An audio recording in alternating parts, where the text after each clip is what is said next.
Hello everyone, welcome back to the Intuitive Living Podcast. I am Siobhan, I'm your host, and I'm really excited about this episode because this is my first episode that's on YouTube. So if you're watching on YouTube, thank you. As the year is coming to an end, I am really focusing on how I want to grow and evolve in the next year. And this has looked like evaluating my goals and honestly just sitting down and figuring out what my goals actually are. I feel like as you evolve, your goals naturally shift with you evolving, and it's been a really long time since I've sat down and really reevaluated what I want the big picture of my life to look like. So really, like, within the next year, like, what do I really want to achieve? Like, what is the next stepping stone for me? And I realized that a lot of my goals from a financial standpoint, I am comfortable, but I really want to get myself to a point where I am at a 50, 30, 20, 10 split when it comes to my budget. And what I mean by that is 50% of my budget is for needs, like things that I literally need and I can't compromise. 30% of my budget to wants, things that I just desire and fun things that I don't need but like I enjoy. 20% to savings and 10% to charity. That's like my ideal budget split, and I don't want to say I'm nowhere near that, but like I'm not really near that at all. So I've decided that my goal for the next year is reaching that. Like, that would be amazing. With that, it's made me really sit back and evaluate. Ultimately, at the end of the day, welcome to the future. It's all about just making more money. Like, that's really the solution that I've come to, because I have cut back. Like, I'm very budget conscious and I have cut back. I don't have stupid expenses. I have cut back on all of those random expenses, the things that I don't really need but like I would like them. No, I don't have any of that. I really have like cut the fat off all my expenses, and so my expenses truly are my expenses, and I am over the 50% mark on my expenses, which really just tells me that I need to make more money. And so it's had me evaluating my career and asking myself where I want to be by this time next year. With those financial goals, it's made me sit back and like work backwards and figure out, okay, where do I need these businesses to go? Like, what are things I can do right now to get myself moving in the right direction, right? Like that one thing that's gonna get you moving. For me, it's getting more serious about my podcast. It is really pushing out content on the daily, but not in a way that is exhausting. That's something I've always struggled with. But honestly, it all comes down to taking myself more seriously than I have before. Like, I take myself more seriously now than I ever have in my entire life, but I also know that I could take myself more seriously, and especially when it comes to my career. Like, just owning the fact that I want to be a content creator. I think there's this stereotype that goes along with being a content creator and influencer, but if I'm honest with myself, it is something that I genuinely want, and it's something that I genuinely enjoy doing. Doing this isn't work to me. It's exciting, it's inspiring. I love like looking back on the things I've created. I honestly like inspire myself. I was looking at old reels that I made like earlier this year on my Instagram. I was literally stalking myself and I was getting so motivated and inspired. Coming to terms with that's actually what I want to be doing with my life, not judging, owning it to the point where like other people in my immediate life know this, like I'm actively talking about it and actively working towards it, getting more comfortable with filming content in front of people and in public and whatever. And so a lot of that really comes down to me owning my business will then help me be more consistent. My goal for the end of the year, consistent podcasts, publishing them, uploading them to YouTube as well, obviously, as well as publishing content on a daily basis, quality content on a daily basis, and really finding a structure that works for me and it doesn't burn me out. With all that said, this is a very exciting episode because this is just the start of all of that, of me taking myself more seriously. Along with taking myself more seriously, you're gonna notice that these podcasts are going to be a lot more structured. I'm giving myself permission to sprinkle in personal episodes here and there, just like life updates, random talks. But for the most part, I really want them to be, these podcast episodes to be structured and really align with my brand, my business, and what I'm ultimately like selling. So you're gonna notice that these episodes are going to be a lot more structured. With that, I wanna get started. If you haven't already seen, which I'm sure you have, reading the title, this episode is all about the importance of being authentic while dating. If you guys are unfamiliar with my brand, I'm like a lifestyle dating coach. I would say all of my clients that I've ever had, minus like maybe 2 or 3, have come to me for relationship advice and dating advice. Clients come to me with that. We always start off on that, and then with the clients who really stick with me, like some clients like will circle back to get like dating advice in certain circumstances, but other clients will just grow and evolve with me, and we'll start talking and exploring other topics of interest. Dating coach, lifestyle coach, I feel like they also kind of go hand in hand, because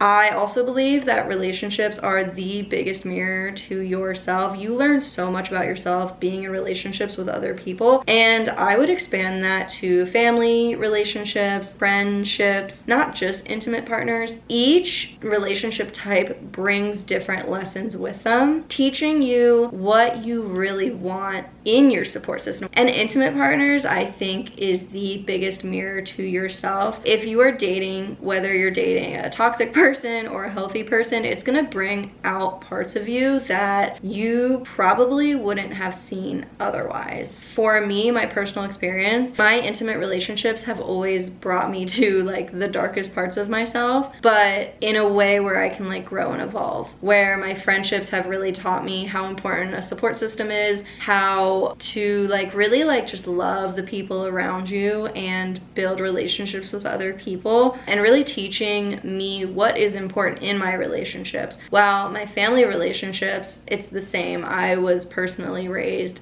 that family is everything. So like something's happening, like I drop everything, I'm there with my family. That's just how I was raised. But me and my family, like we're so different from one another. Sometimes like I don't want to say I hate it, because I never really truly like hate anyone in my family, but you know, like your family can drive you crazy sometimes. But I think it's like learning and appreciating the different people in your family, but also the different phases we're all in life, right? Like we are all learning and evolving and going through things at different times in our lives, and being able to like be there and support one another is also a crazy experience in and of itself. But all of this to say, I don't know why I went on a tangent, because I go on tangents. I really wanted to focus today on the importance of being authentic in your relationships and your dating. We're gonna focus on dating specifically, because I have 2 types of clients that come to me. I either have clients who are too hard or too soft. And when I say too hard, I mean they have like these crazy expectations. They are ruthless, they are cutthroat, they are very quick to give someone the boot. And then the second type of client who is too soft is a pushover, a people pleaser, a just like I just want to be loved kind of person. They will put up with the most toxic person in the entire world. The one thing, as different as these people are, these 2 groups of people are that come to me for dating advice, the one thing that they have in common is they can't keep a relationship. The question becomes why, and that's really what we work on in our sessions. So what does being in a relationship truly mean? Because I think that we are so focused on the wrong things when it comes to dating nowadays. Like we're so focused on how people treat us and the things that they do, and all of these, like as we're trying to fit ourselves into like these boxes that we don't belong, we're also trying to put people into boxes that they don't belong. I think it almost takes away from the true purpose behind relationships in general. So let's take a step back and kind of big picture look at what a relationship truly means. For me, the way I would define being in a relationship is just 2 people coming together and creating something greater than themselves. There are some things that, look, you can do great things on your own, but you can do amazing things with other people. A relationship is meant to expand you more than just yourself. It is really meant to be a mirror and teach you to be a better person. It teaches you what unconditional love truly looks like. It should be an enhancement to your life and the other person's life. I think the hard person can be so focused on the enhancement to their life and not recognizing how they are or are not enhancing the other person's life. And then the person who's too soft is so focused on how they can enhance this person's life, but they're not focused on how that person can enhance their lives. It needs to be equal enhancement on both party sides.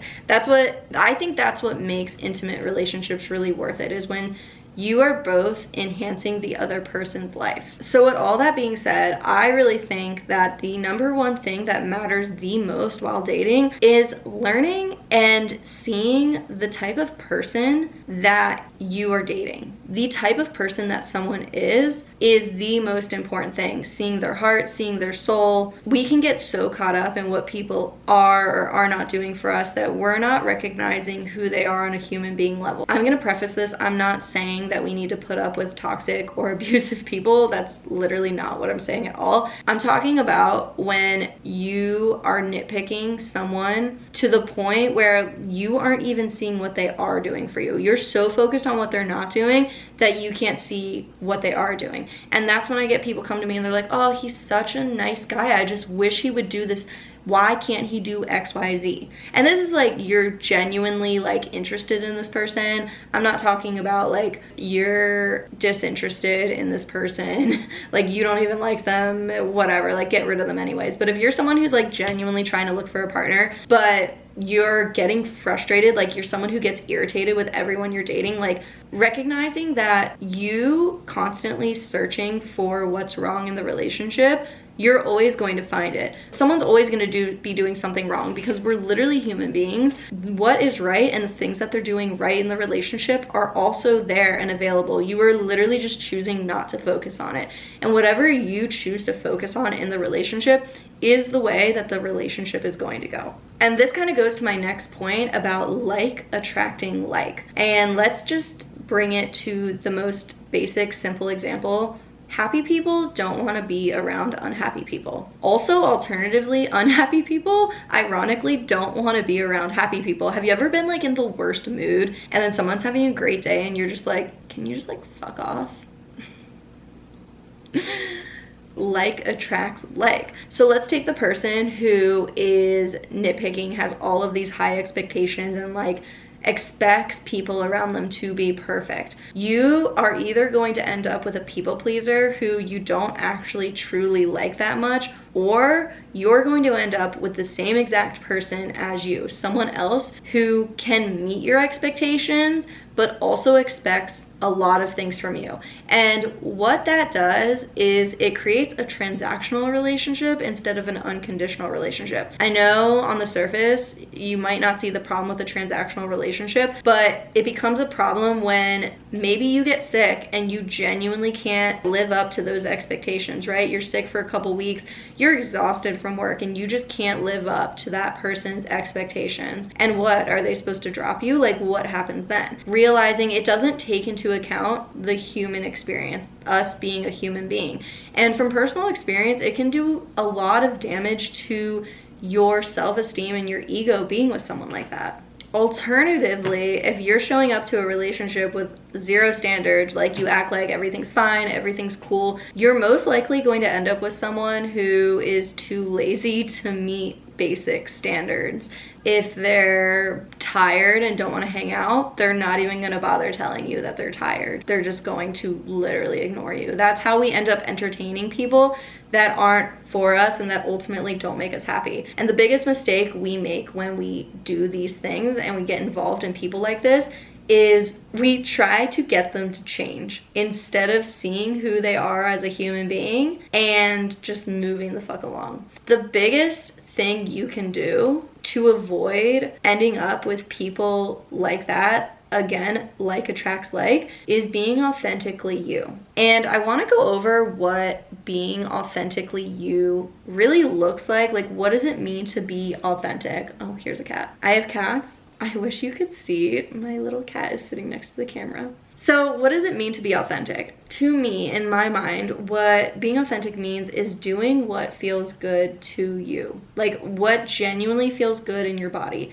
It doesn't mean doing whatever the fuck you want when you want to do it and disregarding how people feel. It means feeling into your body, listening to your body, respecting yourself, and tending to your own needs. If a need isn't being met by someone else, tend to it yourself. If someone isn't showing up for a relationship in the way that you would like them to show up, leave, walk away, stop forcing them or challenging them to step up. If they're not, and move the fuck along. And lastly, seeing and knowing yourself, like truly understanding yourself on like a deep human level. Recognizing that we have so many years to live, we are going to be so many different types of people throughout our life.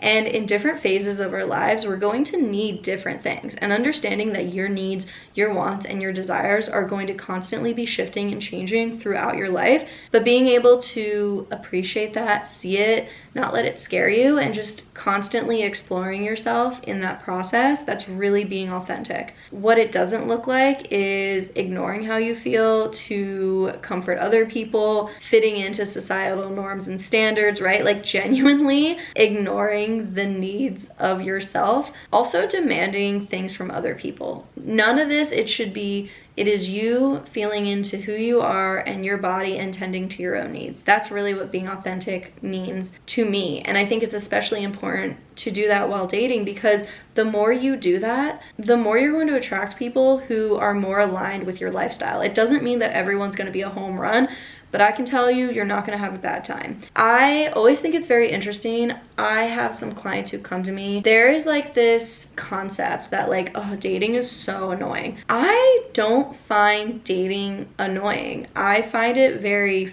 fun. Like if I'm single and I'm getting to know someone and I don't know, it's just fun. And the idea of like having a crush on someone and I don't know, do they like me back? And like getting excited when a text comes up on your phone.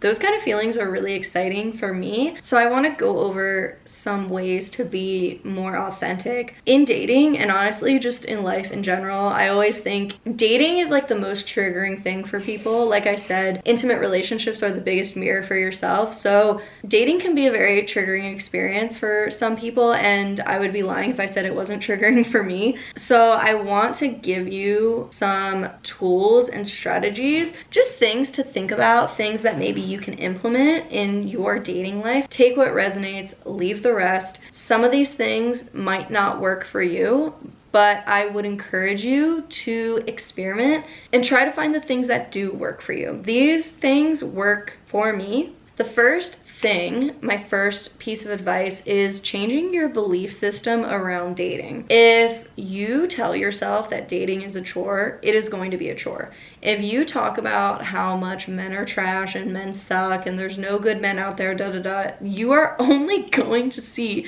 the trashy men, the bad men out there. You're not gonna see the good men. Part of how I retrained this part of me is I started focusing on the men in my everyday life. And this doesn't mean like romantically. This is like my guy friends, my brother, my dad, my uncle, men in my everyday life who already provide for me and already do things to show that they care and show that they love me. This could be as small as the random man at the gas station holding the door open for you. What does it look like to receive love from this man, this random man opening the door in the gas station? To literally thank him for opening the door, acknowledging that he held the door open for you. I know it sounds silly to some, especially if you don't already do this or you haven't thought about it this way before, but what you're doing is you're reconditioning your belief system that not all men are trash. And like I said earlier, what you focus on is where your energy goes. So if you're focused on the wrong and everything that's not working out, all you're going to see is the wrong and the things that aren't working out. Versus if you're focused on what is working out and what is right, all you're gonna see more of that. So start focusing on the men men that are showing up in your life, and you're going to naturally start looking for that in every scenario, versus if you go into dating and you're naturally looking for all the things going wrong. I guarantee you, we're all humans, like, you're not going to find what you're looking for. You will find what you're looking for. You're looking for what's wrong, you will find it.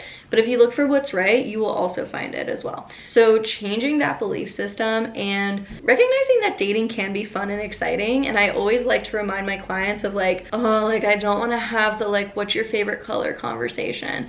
And I'm like, well, then don't. Like, why are you, it doesn't really matter what their favorite color is. Make it fun. If small talk isn't fun to you, why are you engaging in small talk? If we're talking about being authentic, what would you do to make this situation more fun to you? How can you be more authentic? Think about when you go and meet new friends for the first time, or literally hanging out with your best friend. How can you be more of that person in this situation? My second piece of advice is date quick and date with intention, meaning don't talk to someone for an entire month before you meet them in person. I encourage clients to meet someone. If they pique your interest, meet them before you get emotionally attached, because once you're emotionally attached, it's hard to emotionally detach. Let's have a very real conversation about why we are getting emotionally attached to people we haven't even met yet. Like, let's just let that one sink in. I always had a rule when I was dating that if he didn't ask me out in a week,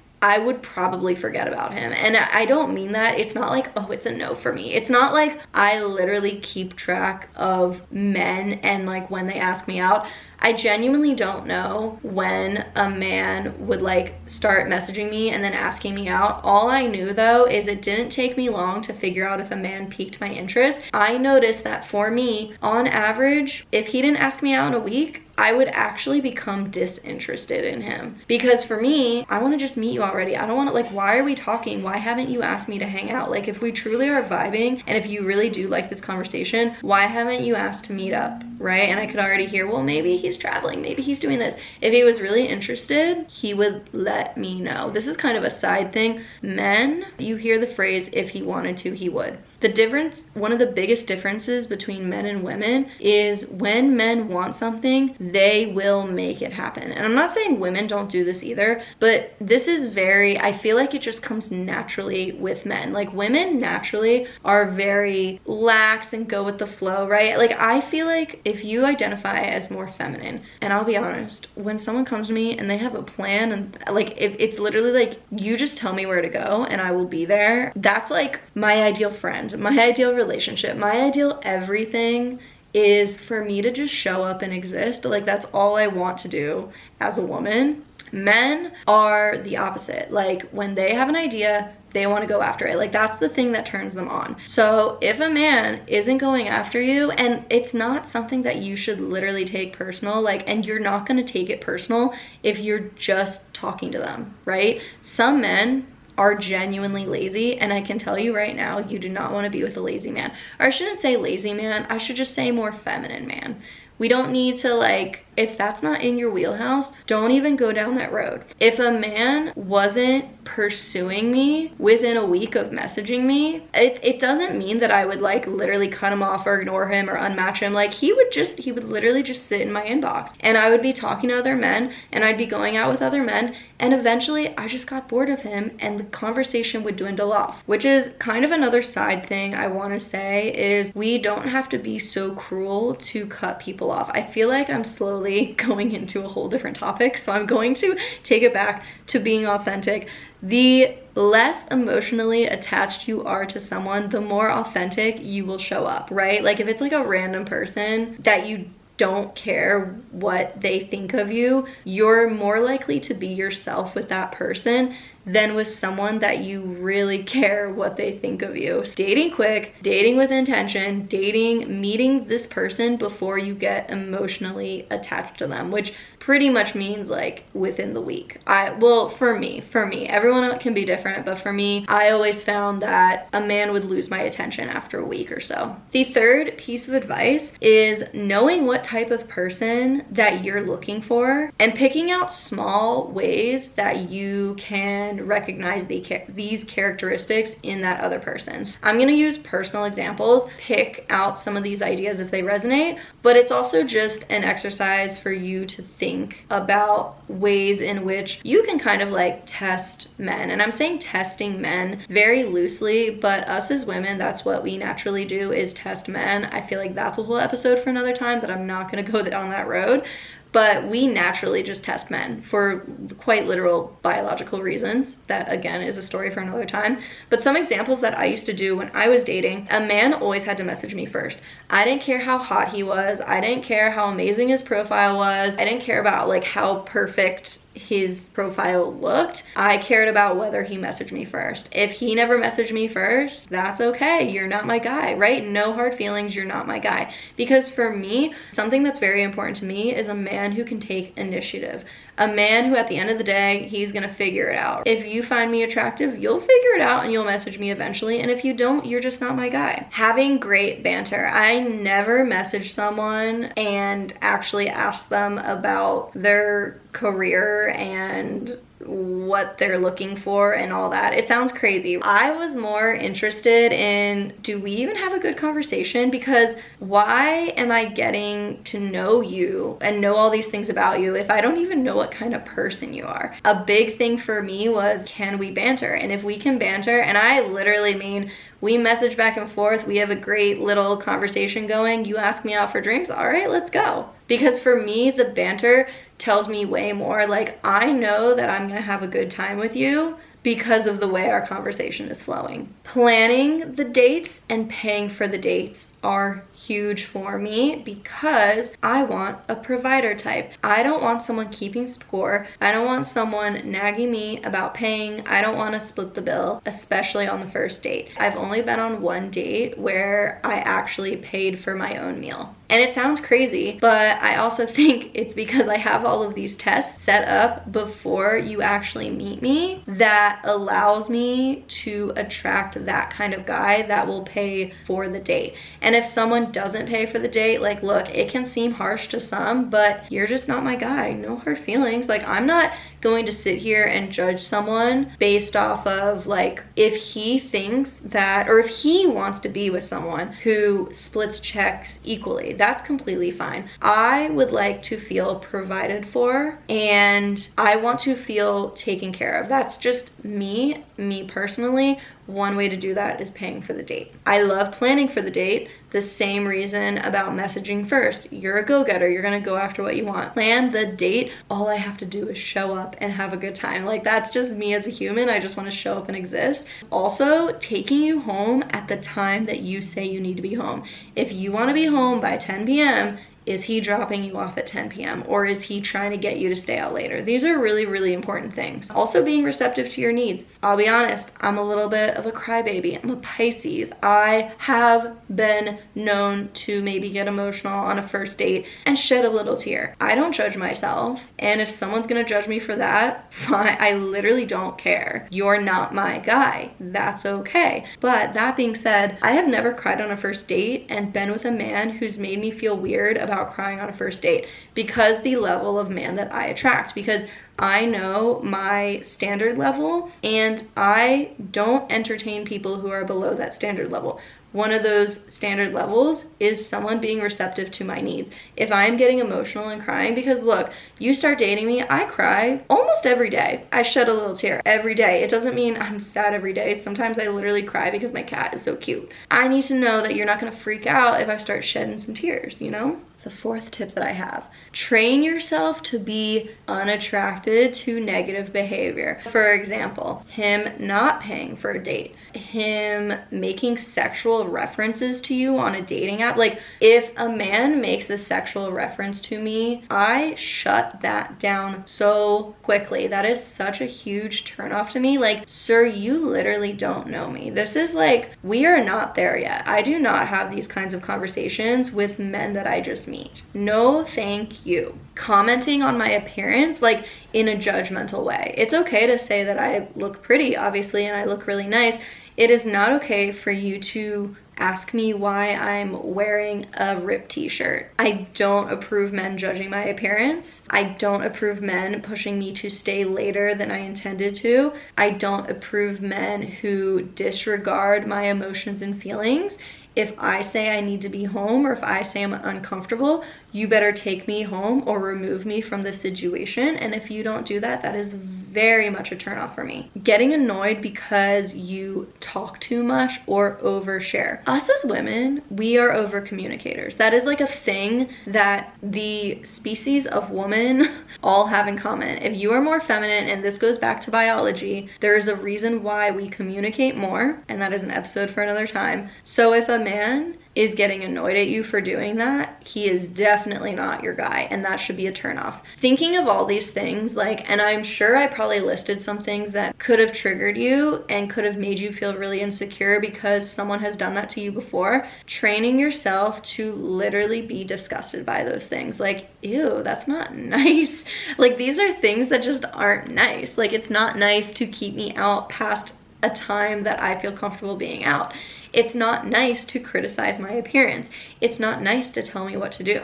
These should be things that just naturally turn you off and steer you in another direction. The fifth tip, I think I'm on number 5, give grace when it's needed. I have some clients who get really annoyed that they need to like train men to date them. My comment is, we need to train everyone in our lives. Like literally every relationship, every friendship, everyone in our life, we have to train. Which basically means teaching the other person what our standards are, how we would like to be treated. That's all that means. We have to teach everyone. Some people are more receptive than others. Some people understand quicker because they are more like you. I think the importance here is if someone is receptive. You are expressing your needs and your emotions and your desires, and that person is able to adapt to those, then it's okay. There's also getting really honest with yourself about the most amazing person, like the people who love you the most are most likely going to disappoint you at some point. Being okay with that. Being okay with we are all humans, and creating a space for people to mess up. And understanding that we should be training people, and it's not a bad thing that we are training people on how to love us. We need to teach people what we like and dislike, and there's nothing wrong with that. To expect someone to just know you before knowing you is a little crazy. And understanding that that's part of dating and part of getting to know someone is there's gonna be the learning curve of who you are. And the more authentic you are, meaning the more you understand yourself and your own feelings and the more you can cater to your own needs, the better you're going to be at communicating those needs to other people. My 6th piece of advice to be more authentic is stop with the expectations. You are literally shooting yourself in the foot. And I mean like with everything. Like having expectations about anything in your life, you are shooting yourself in the foot. Practice just not expecting anything. And this doesn't like, don't even expect bad things. Just don't really expect anything. Practice not spending time on what could happen. Also recognize that expectations exist. It's a way that our mind keeps us safe. It is a way to control situations, to control the future. It literally mentally keeps us safe. It helps our subconscious mind calm the fuck down. So it's not weird that you have expectations and that you're so focused on what could happen and things need to line up these specific ways. Going back to the reality of the human experience, the people that love you the most are still going to disappoint you at some point in time, and that's okay.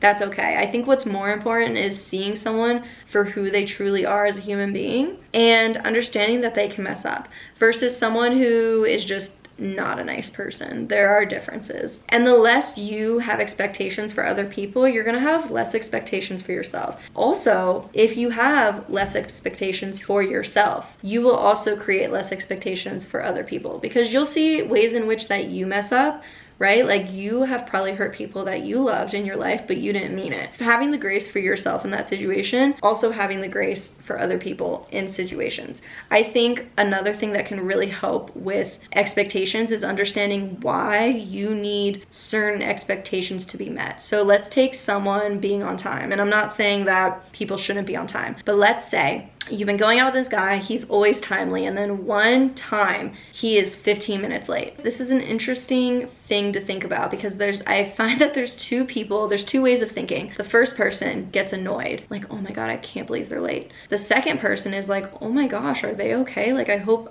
they're okay. Like, they're never late. Notice how different the intention is behind those two things. Being worried about that person's well-being is coming from a place of zero expectations. They weren't expecting that person to be on time, which means when they weren't on time, their mind didn't immediately go to, oh my God, I can't believe it.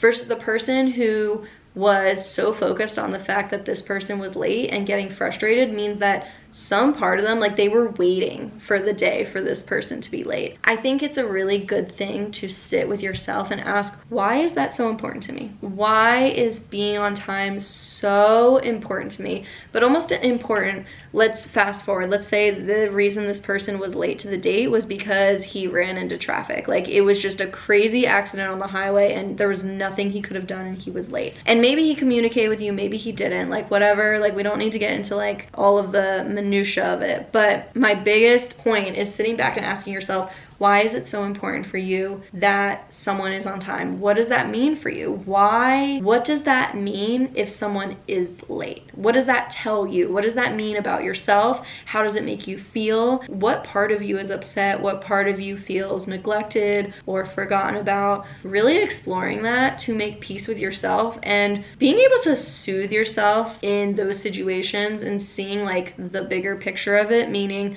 the facts of the situation. So in the future, this person has never been late to a date. You're not immediately jumping to the conclusion that he's an asshole. You are stepping back, realizing, this is weird. This is out of character because he's not usually late. I hope he's okay. See the difference there? Okay, I have 3 more items until we're gonna wrap up this podcast. Healing your relationship with your own emotions, which I kind of just briefly discussed. It's really understanding your emotions, holding space for your emotions. Something I've been toying with a lot lately is having shame around missing someone. I keep remembering when I was little and me and my family we would have Thanksgiving with our extended family. And I would see all my cousins that I like don't see during the rest of the year, and I would always cry at the end of the holidays because I would be so sad, like I didn't want to go home.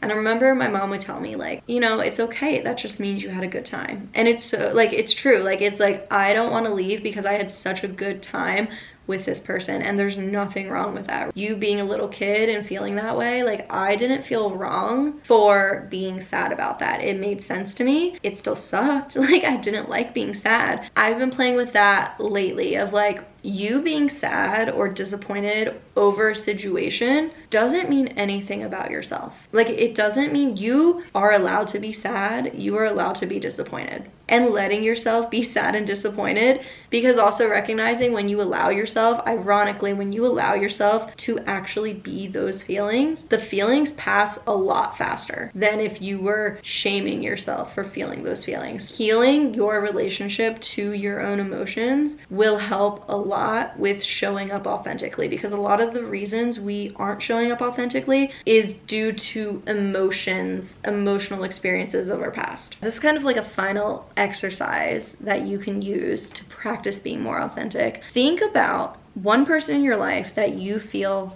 110% yourself with. I think about my best friend. I think about the type of person I am with her. I love who I am with her. I am silly, I am loving, I am energetic, I'm weird, I'm expressive, I'm emotional, I am just everything. I'm fully me. If I'm angry, if I'm sad, if I'm screaming, if I'm happy, if I'm ecstatic, whatever, I'm like literally my full self. And I start asking myself how I can show up in my other relationships that way. Just making a list of how you can show up, honestly, even like on a daily basis, if in your own life, how you can show up more authentically that way. I also love this exercise because when you truly are your authentic self, you will realize that you're actually a lot more loving and forgiving and empathetic than you would otherwise believe. When I think about how I feel around my best friend,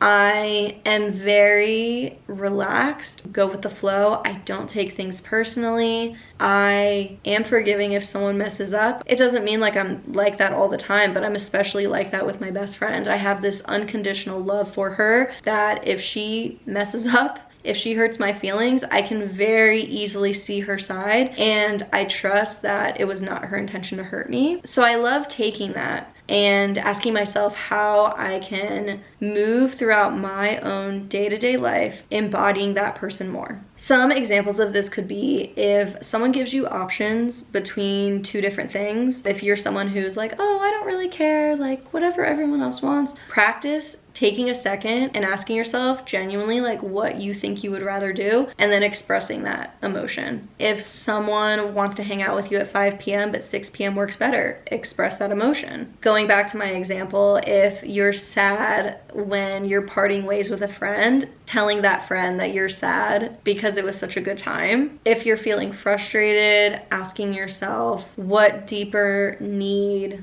do I need met right now? Giving yourself time if you're unsure and letting people know that you need more time. Practicing expressing your opinion, not having the expectation that other people are going to agree with it. Being okay that other people might not agree with it.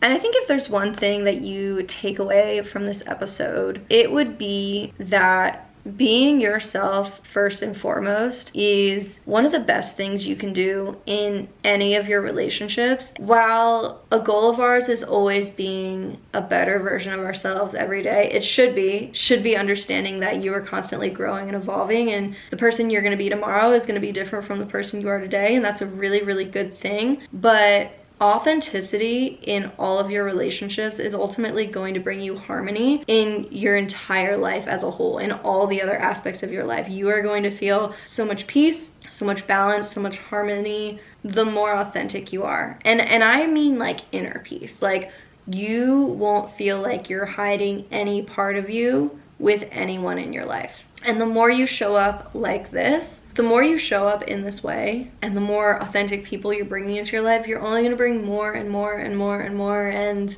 yeah. So that is this crazy podcast episode. I feel like I just talked my own ear off, if I'm honest, but I think it was really good. There's so much information that I gave you.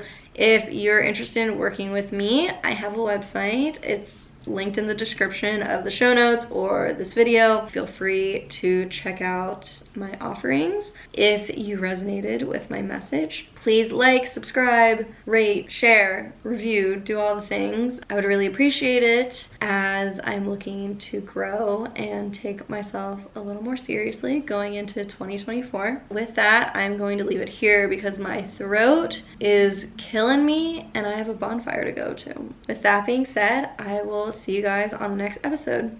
Thank you for listening.